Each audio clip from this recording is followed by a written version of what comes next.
So I've been traveling, and for the last 2 weeks, it's just been magical. I started off in San Diego. I did a podcast in San Diego, and then I went to Ojai, and I spent amazing time in the middle of the mountains and vortexes.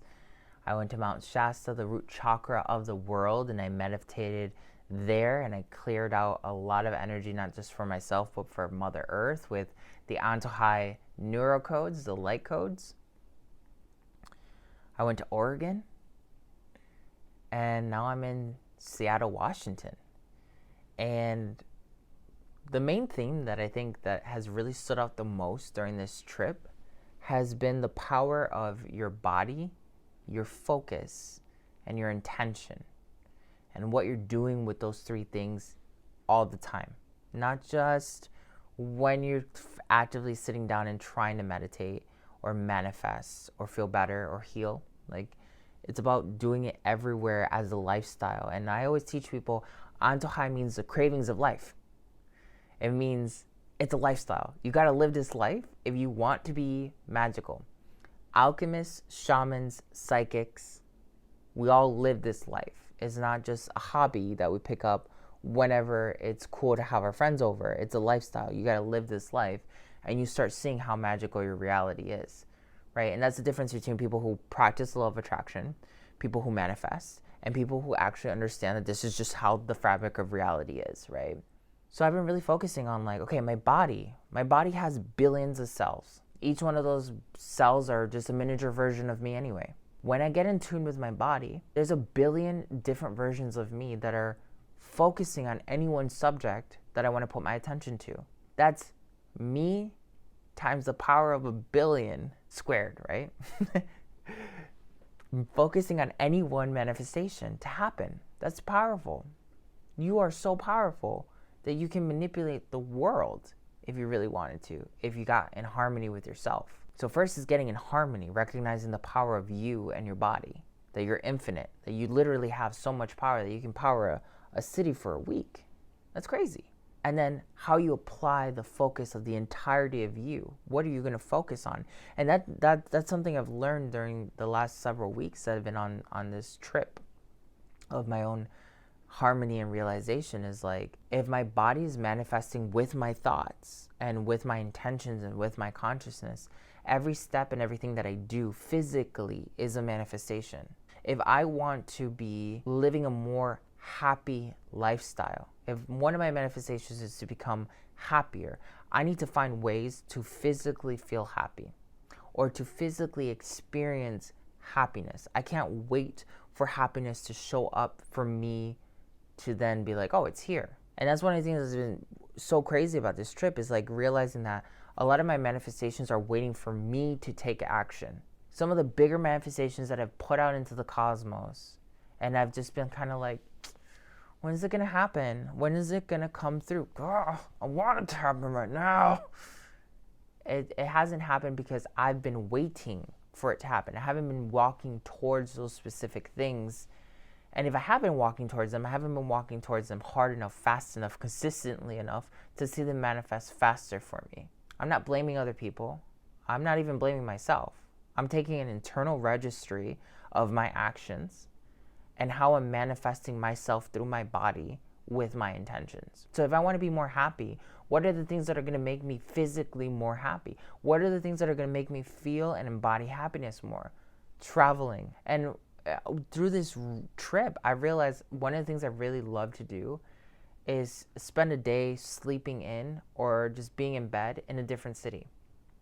And it might be a weird little kink or whatever, but I really do like waking up in Mount Shasta and spending one day in bed. This is what it's like to spend a day here in bed doing absolutely nothing.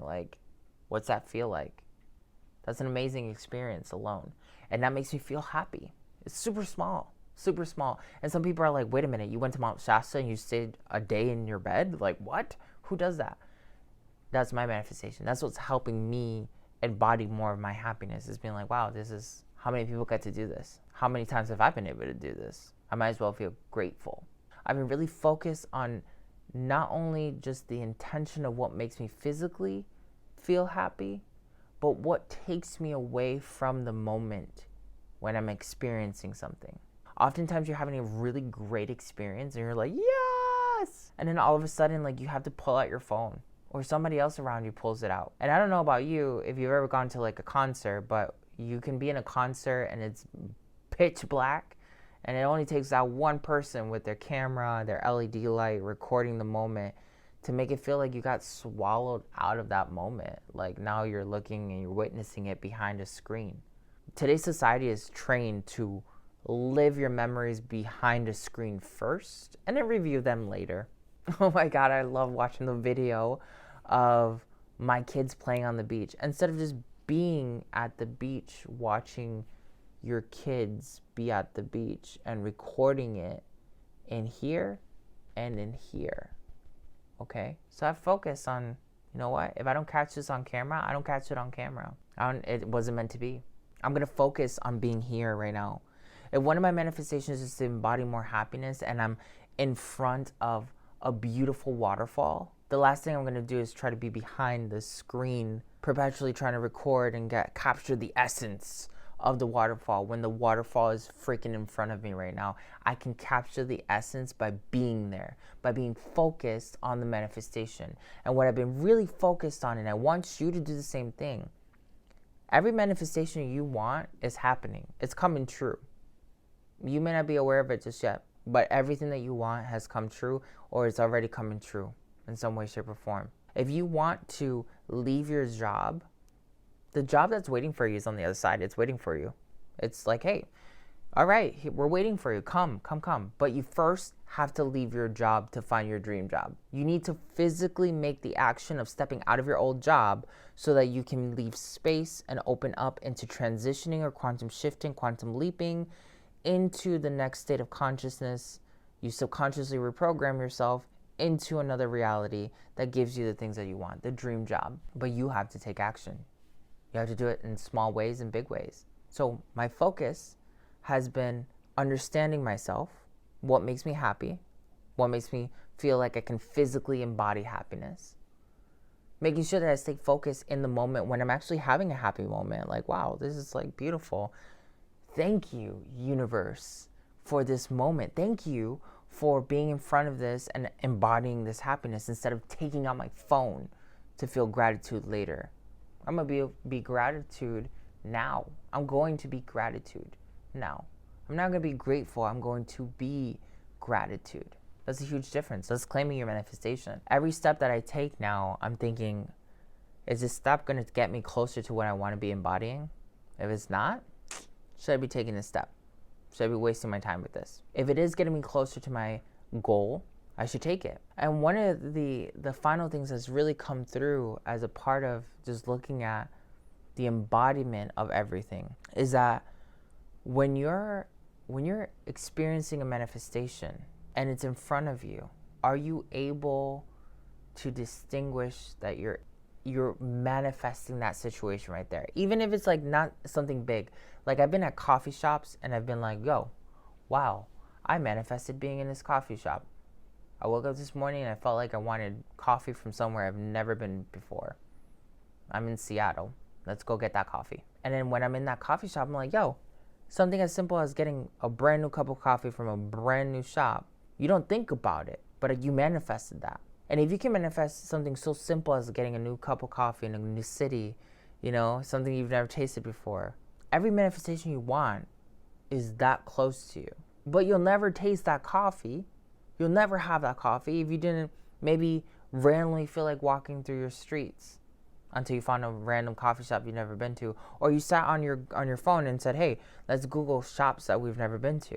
You needed to take a step to get to your coffee experience. And that's I think that's what's been so mind-blowing about this is like, my manifestations are here. I have no doubt in my mind that everything I've put out there is here, it's now, it's happening, it's mine already. But if I want them to be fully manifested in my reality, I need to do my part to make sure that I'm not waiting, I'm not incorporating time and space, I'm not leaving distance between me and my objective. I'm walking my manifestation now. I'm not a human doing, I'm a human being.